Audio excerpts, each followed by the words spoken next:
the Electromagnetic Academy of Simmerstat, the most prestigious house of education in the known world. At least, that's what the Fluxians would tell you. This was Gdansk's goal. During the 17th expansion, invaders had captured her homeland. Perox and her family fled their hometown of Oxtilia to Fluxia. The capital was their goal, but they never made it there. Instead, they settled in Capacitoria, a small town outside of Simmerstat. They changed their names and burnt their traditional clothes, and thus, Perox became Gdansk. This faded into history as the Fluxians around them grew old and passed, but age did not come upon Gdansk and her family. Such was the race's life. The family hid then, in secret, in Capacitoria, looking over their shoulders and leaving their home only to run errands, or for the younger amongst them to cautiously attend school. Gdansk, having spent her younger years in the library at Oxtilia, excelled here. Her yearning and pursuit for new knowledge had turned her into a learned citizen. And when she bonded with those throughout the years of school and beyond, the other people of Capacitoria came to council. Suspicion of the ageless family ceased, and Gdansk was able for the first time to look to her future. Unsatisfied with her rural education, Gdansk set her sights on Simmerstat. Anxiety befell her parents as the scar of conquest still ached within them. Other Fluxians would be less likely to turn a blind eye, especially in the stat, they continually warned her. Her parents' warnings would go unheeded.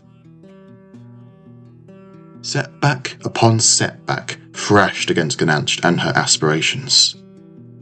She drowned for years in sorrow over her lost dreams until she, even with her slowed aging, could no longer pass for a student. All seemed lost, until one day, when Capacitoria's mayor, Venice, came to the Ageless Ones for his weekly meeting. "You had some mail at the door. I brought it in for you. Not before taking a little peek myself, I must say. I know it's wrong, but you know me, I can't help myself. Anyway, Perox, a letter for you from Simmerstat Academy." Gdansk careened through the house, not bothering even to reprimand the mayor for casually using her real name, nor for his infringement of their privacy. "Give it here, please," Gdansk said, before snatching the letter from his hand. She held it close to her face, and took in the information with as much privacy as was possible. "Well, what does it say?" The mayor bounced around the room, trying to peek at the letter. Gdansk gave no answer.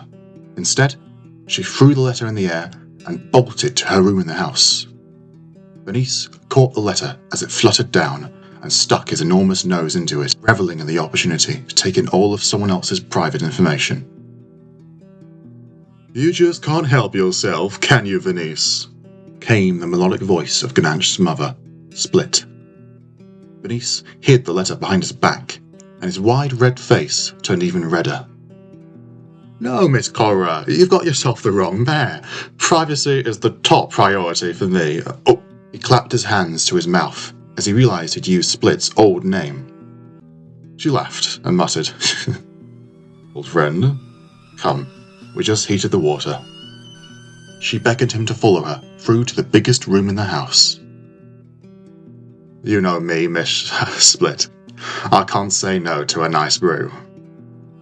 They sat on the floor and pushed their backs against the tall, firm cushions. Split and her family had kept some of their cultural belongings. Once they had sat, Split spoke. "Venice?" He looked at her, innocently. "Hand over the letter." The mayor jumped from the floor, his head bumping into the low ceiling. He sheepishly rubbed it and laughed. "Oh, low ceiling for such tall people, I've always said that," he said. Split looked at him sternly and spoke in a more authoritative tone. "Venice." She held out her hand. The mayor looked at the floor as he handed over Gdansk's letter. Split gasped as she finished reading.